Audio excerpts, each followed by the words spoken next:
Bienvenidos y bienvenidas a la Zumpuliche Interview con Jhon Jatenjor.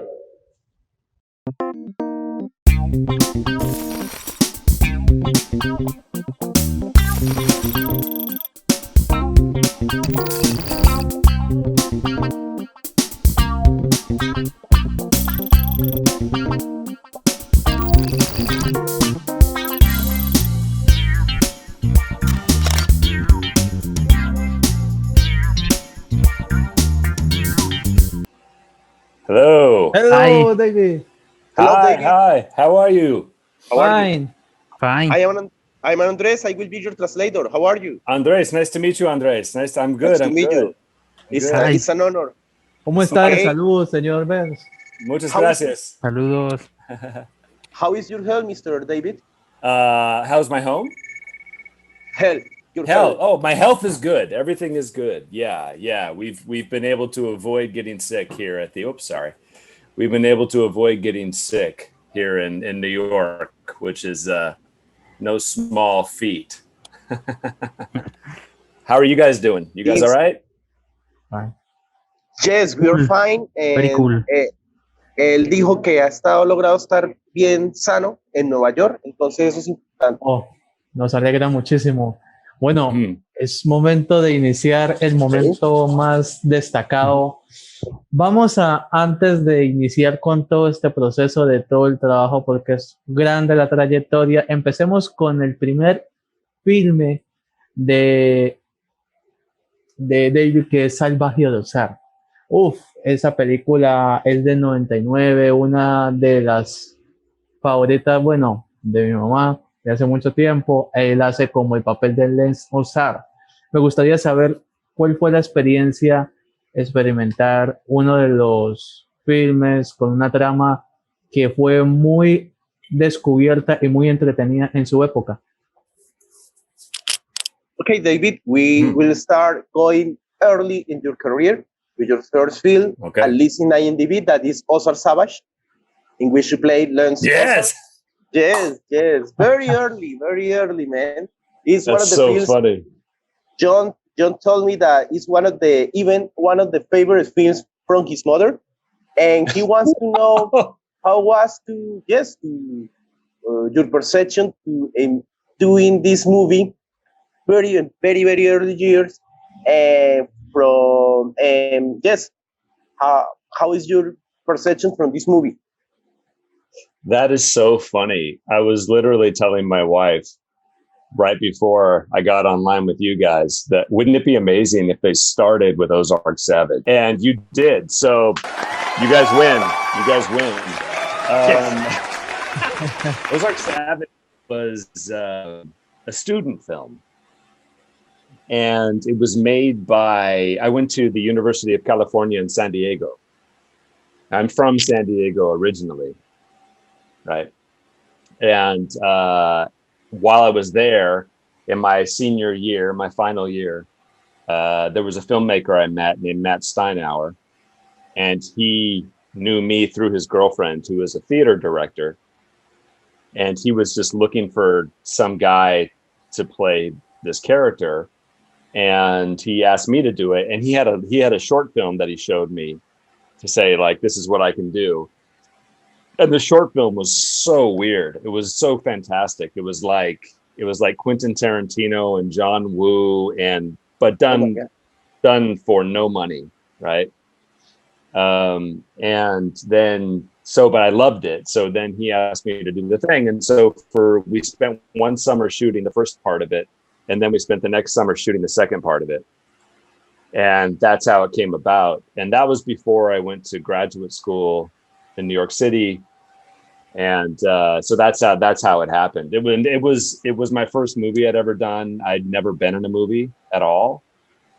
I had done a lot of acting in theater, but that was the first official film. So it was really, and it was the best part, my favorite thing about it though, was that when I moved to New York and I was a young actor, the Blockbuster Video, the video store where you can rent videos, it had a copy of Ozark Savage. So I just sat there in the video store looking at it next to an Arnold Schwarzenegger movie, just went like, oh my God, I've arrived, and then That wasn't true, but it was also very satisfying.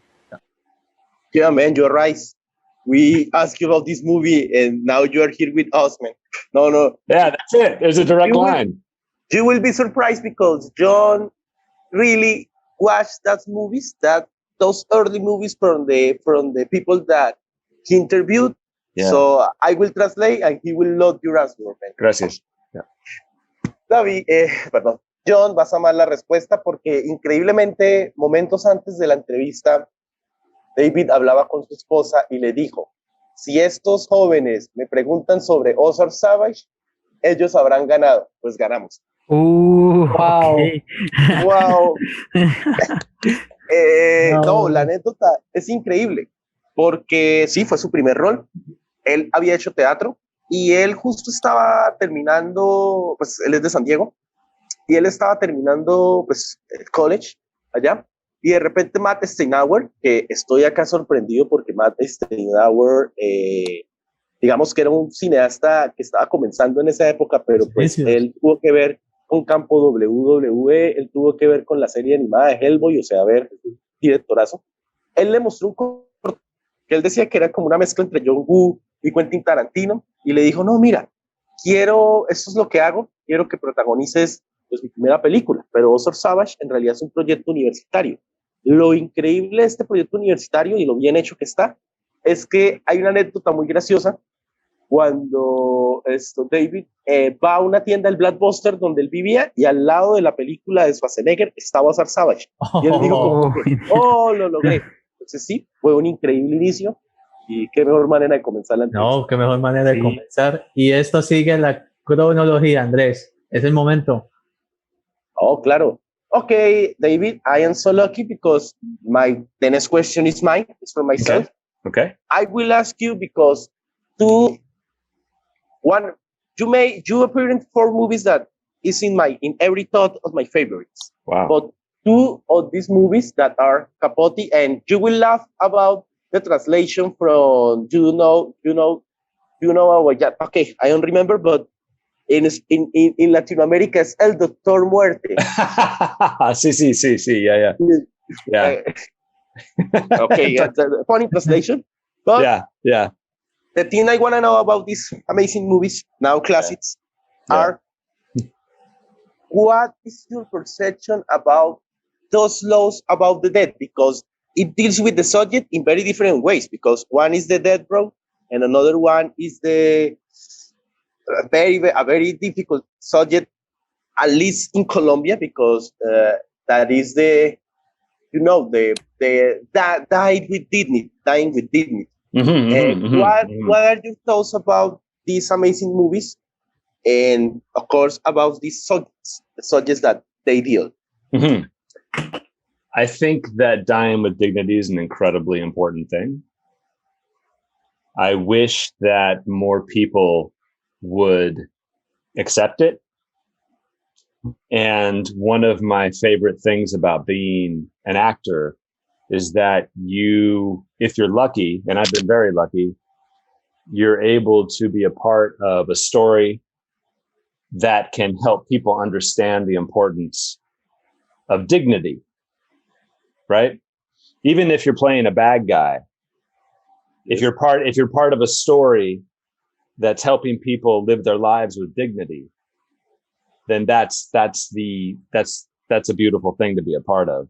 And so being part of that film in particular was really was wonderful. And and it wasn't just that film. Like I've been really blessed with being a part of several films that have to deal with the death penalty, or have to deal with slavery, or have to deal with racism in America, or have to deal with gun control. Like, you just get to be a part of these conversations in a larger way. And I love that so much. Yeah. But that particular subject matter of dying in a dignified way, that was really a wonderful thing to be connected to. Thank you. Mm-hmm. Wow. Bueno, le estaba mostrando la portada acá en Latinoamérica de You Don't Know Yet, que se llama El Doctor Muerte. Él decía que conocía esa traducción. Y nada, le pregunté sobre su visión sobre el tema de morir, de las leyes sobre la muerte, sea en Capote con la pena de muerte, y sea en You Know That con el morir con dignidad. Él dice que sea cual sea el proyecto, y afortunadamente él apareció en varios proyectos donde se trata no solo el tema de la pena de muerte, morir con dignidad, sino también la esclavitud, sino también otra serie de temas que se ven a lo largo de su carrera, donde él dice que si se puede hacer parte del debate con estas películas hacia ciegas del malo, para él es importantísimo. Pues muchas gracias, John, porque sí quería preguntarle sobre estas películas, y tú sabes que son dos obras de arte. Dos obras maestras, son necesarias, es importante. Gracias, Andrés. Muy necesario, ya, sí. Yes. Sí. Ok. Bueno, un saludo al señor David. Hola. Yo quisiera empezar preguntando, bueno, él ha aparecido en muchas series de la Ley y el Orden, en muchas series que derivan de ella. Ha aparecido en Unidad de Víctimas Especiales, en Acción Criminal y en este spin-off que es Conviction. Quisiera preguntarle, bueno, porque la serie ha influido en mucha gente, pero ¿cómo es que la serie de la Ley y el Orden ha influido en él? David, you have appeared in very, very, very a lot of versions of Law and Order. A lot of yes. In Latin America, we love Law and Order. That's good. It's still on rerun. And we want to know, as Latinos, how Law and Order has affected you, man. And in the way you see justice, life, because you appear on many versions, so I think you are one of the few actors that can say a lot about the series. Sí. First of all, muchas gracias por la pregunta, porque es muy bueno, because todos de los actores en Nueva York somos in Law and Order, right? Like we're all in Law and Order. When I first started acting, Law and Order was still pretty new. My very, very first episode of television was the original Law and Order with Jerry Orbach. And then as an actor, you get to, because there were 3 of them at the time. And so you can be in every single one of them. And there's only so many actors in New York. So you can be in every single one of them. And then you have to wait, I think, 2 years before you can be in it again. And so Conviction actually was the Anson Mount. ¿Conoces Anson Mount? Do you guys know Anson? No, that's fine. That's good. It's fantastic. It's wonderful. Anson was one of the leads in that show, and he was one of my best friends. And so he got me. Well, I don't know if he got me that job. I can't remember. But anyway, I got into the show. So being in Law and Order in New York as an actor is a rite of passage. Being in Law and Order in New York as a cultural thing is wonderful, because I feel like the program does try to shine a light on what it is to be a police officer, in New York, or how the law and the order works in America and in New York in particular. So it's interesting. It's interesting. My first episode, it was terrified. But that's all I'll say for now. Andres, I'm so impressed that you can translate all this and remember what I'm saying. That's amazing, by the way. Bravo. Don't worry, it's an honor for me. Believe us, this is one of the most weighted interviews, man. But I will translate. Bueno, César, creo que impresionados con el español de David. Es que resulta que Law and Order es como una especie, se podría decir, de escuela de actuación en Nueva York. Casi todos los actores o todos los actores de Nueva York han pasado por La Ley y el Orden. Lo increíble es que pues David ha pasado en varias, pues como bien lo dijo, en varios spin-off. Y es por lo siguiente. Resulta que él, de hecho, el episodio que más ama es el piloto con Orbach, con Jay Orbach. Tú sabes que es un clásico de la televisión. Y él hizo parte, pues, digamos, como de esas primeras temporadas. Y creo que hay una especie como de ley. Esto es un dato importante para el canal. Si tú apareciste, tú tienes la oportunidad de aparecer tal vez 2 años o 3 años después. Lo increíble es que gracias a, que hay que decir mal el nombre, pero gracias a los actores de Conviction, fue que él estuvo en Conviction. O sea, él dice que nada, que lo bueno es que ahí tú puedes aprender incluso sobre el sistema judicial que rige Nueva York. Es como ser un policía, como ser un agente. Y pues yo le dije la gran verdad que en Latinoamérica vamos a ver Law and Order y que se sigue transmitiendo. Todavía, y eso es es Acá en muy México global también. la ley en orden. Ahora vamos con una de las películas que a mí me impactó mucho, a Andrés le tuvo que haber impactado, y sobre todo a César, y es Puente de Espías, como lo conocemos. Bridge of Spies, por así Bridge of decirlo. Spies. Exacto, y David, nos ha fascinado Puente de Espías, porque creemos que es una de las historias más destacadas sobre el tema del espionaje. O sea, abarca el tema de los desconocidos, hacia la verdad, desde nosotros como personas desde los derechos humanos. Y acorde a su enseñanza, al estar en ese filme, ¿cuál cree usted que es la mejor iniciativa en general que el ser humano deba fortalecer su defensa hacia la libertad de la sociedad actual? Wow, David, another amazing movie that is Bridge of the Spies. Oh man, it's amazing because you got Capote, you got you got Bridge of the Spies, and I don't write it down the answer because it's long, but it's important. According to the historical teaching of this movie, what do you think that is the best way in general for the human strength her defense towards freedom in actual society? Can you repeat the question one more time? Okay.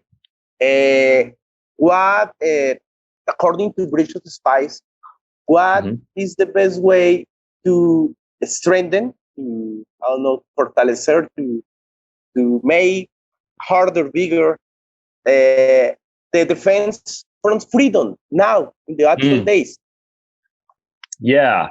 Well, it's funny. America is a very complicated place, as I'm sure you can imagine, as I'm sure Colombia is. I mean, like every place is a complicated place, right? I think the puzzle of America, of the United States of America, lo siento. Don't worry. No worry. Of the United States. Perdonado. Gracias. The puzzle of the United States is that when we were born as a country, we were born with two very distinct ideas. Yeah. And one idea was the integrity of the individual spirit. And the other idea was the ability to build your own personal empire through slavery, in our case, right? And so America is United States is a huge contradiction, because we hold these two things as being a founding principle of who we are. Now, what I think Bridge of Spies offered was the best version of who we are, which is the first one, which is the sanctity, the importance of the individual to be free, the individual to be able to express themselves and tell the world what they understand about the world. And I think that Bridge of Spies honored that, like if in the best way, as far as like the American Tom Hanks, he's the ultimate like good guy. So, but I always loved in that movie when Tom Hanks would ask the spy, who I can't remember, was one of my favorite actors in the world. Yes. When he asked the spy, like, "Are you worried?" And he's like, "Should I do? Is it going to change anything?" Like, that was a beautiful thing in that movie. It's like, well, if you can't do anything about it, why be worried? And yet at the same time, Tom Hanks's character wanted to give him freedom so he could express himself and be American and do all that stuff. So, I think that that movie in particular handled the complexity of that problem. The problem we have in America, though, is that we then don't turn the mirror on our culture. Mhm. You know, we're doing that now more than ever. We're turning the mirror on our culture. But that movie did it in a very specific way. Did that answer the question? Yes, and I will say, okay, the actor is Mark Rylance, no? By the way. No? Yeah, Mark Rylance. Yeah, he literally is one of my heroes, one of my absolute heroes. Yeah. So, Wow. Sorry, Mark. No. In fact, I was going to talk at you because when I asked the previous question, it's crazy. Colombia is crazy, man, because we are talking about dying with dignity, and by the law, in Colombia, a person accepted, the government accepted the petition from a woman to die with dignity. Is the second person in Colombia that has died with this. Is because it's a taboo. It's like a, no, you can take out your life. And it's crazy because we are now talking, and in Colombia we're still on riots, where people are protesting because that second thing that the movie here they are uploading the wages, and people people don't have money to pay them. They are marching, and the government are killing us. I needed to talk to you that. Yeah, please. Thank you for telling me that. Thank you, man. Yeah. Thank you, man. Thank you for saying that. John, gracias. Y aquí me disculpo. Bueno, así esto, porque dice que América tiene dos grandes principios. El primero es que tú puedes defender tu individualidad desde tu libertad. Y el segundo es que sí, tú puedes defender tu individualidad, pero desde llegar hasta lo más alto, desde la esclavitud, desde los impuestos, tú sabes, ¿no? Lo que se llama el sueño americano. Sí. Lo increíble de Bridge of Spies es que esta película le recuerda al norteamericano. Él dice acá que se disculpa porque no América, sino Estados Unidos de América. Esto, lo que es defender su individualidad hacia la libertad.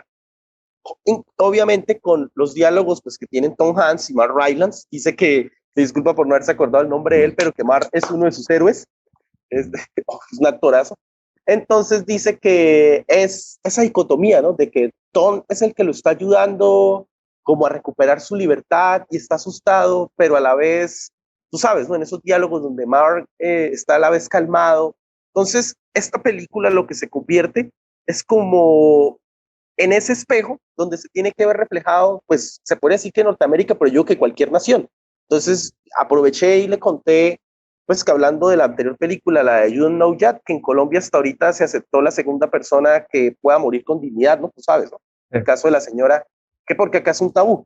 Y también de que pues es una locura porque nos dijo que en Colombia también deben haber unos problemas grandes, y yo le dije que sí, que todavía seguimos en protestas, y que por un tema similar, porque acá se está defendiendo esa segunda libertad, ¿no? La de lograr la individualidad, pero a costa de los demás. Exacto. Entonces, importante respuesta y gran Andrés. No, con muchísimo gusto. De hecho, le doy la palabra a César porque hay una de las historias más emblemáticas. Yes.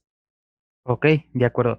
Entonces, mi siguiente pregunta va por una película que a mí me encanta, que recientemente vi, que es Miss Sloane, o no sé si se pronuncia bien. En Latinoamérica es Sola contra el Poder. Y bueno, tengo muchas preguntas sobre esta película porque a mí me encantó. ¿Cómo creó su personaje en esta película? ¿Cómo fue trabajar con Jessica Chastain? Y bueno, esta película es un thriller, está lleno de secretos y de giros de tuerca que boom, vuelan la cabeza. Pero también quisiera preguntarle, en su opinión, ¿cómo debe manejarse el género del thriller para que los giros de tuerca no exageren la trama o parezcan o la hagan bien forzada? Okay, we are going to talk about Mrs. Sloane, and in Latin America was translated la Sola contra el Poder. Okay, and Cesar wants to know how was working with Jessica Chastain, and since you have worked on so many thrillers, what do you think that is the perfect combination so to don't make that twist so forced, but make it so credible like this movie? Sorry, say it again. Sorry. Bueno, okay. How was working with Jessica Chastain, and what, since you had worked on many thrillers, what is the perfect combination to don't make that twist forced, but very credible, like this movie and like many that you had participated? Yeah, I understand. First of all, Jessica Chastain, she's wonderful, and we had an amazing time. She became a bit of a sister to me on that set, on working together. She is the consummate professional. She's so dedicated to her craft. And I really have a genuine feeling of affection for her as a human being, which is a pretty remarkable thing when you're talking about such a massive star, when you're talking about such a massive A-list actor, that they can still connect to you as an individual. So I had nothing but an amazing experience with her. And the director, John Madden, also was just beautiful. Like the whole experience was amazing. As far as the thriller genre is concerned, it's all about the question. It's all about the question. It's all about like asking a question and then not giving you the answer until the very end. So the question is here, and then the answer is here, right? And so you can go from here. You can go like question, more questions,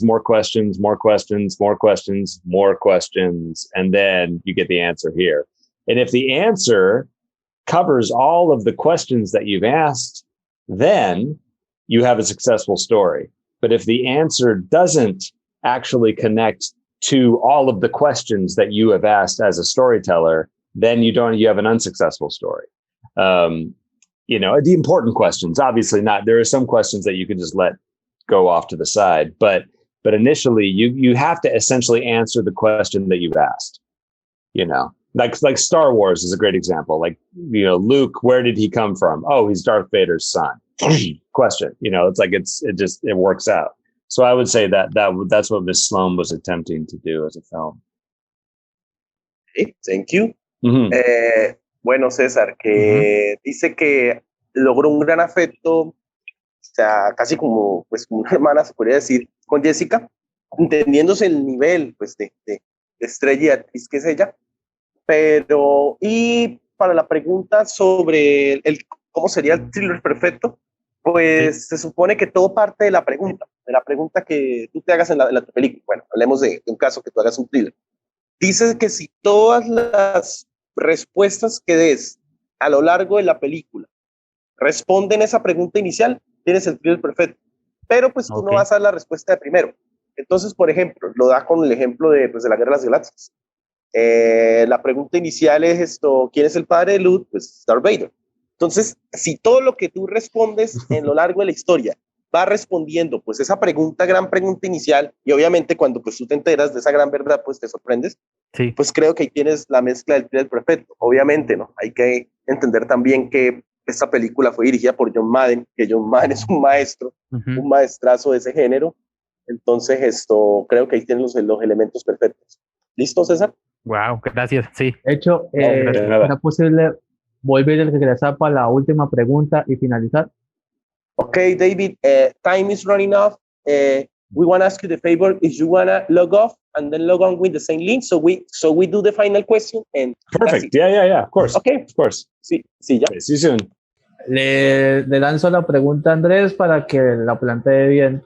Bien, por última pregunta, lo más importante, David, es el descubrir el universo de Jason Bourne, todo, incluyendo el legado. Es interesante complementar la información valiosa que es sobre lo bueno y lo malo que se extrajo del filme, más del libro, pero no planteando de lo malo, sino planteando de qué ingrediente más le hace falta para que se considere una película, claro, de éxito, pero desde su aparición importante en el legado de Bourne, ¿cuál cree usted que son las características que pueda señalar desde la psicología del protagonista, no de Jason Bourne, sino del protagonista principal, que podamos aprender en la vida real? sobre todo en tu personaje. Claro, de hecho es mi favorita de la saga. Okay, the final question about you. You also made part of sorry about my translation. Sorry, you made part of one of the most important sagas. That was the Bourne saga. You appeared on the Bourne Legacy. That is one of my favorites, actually.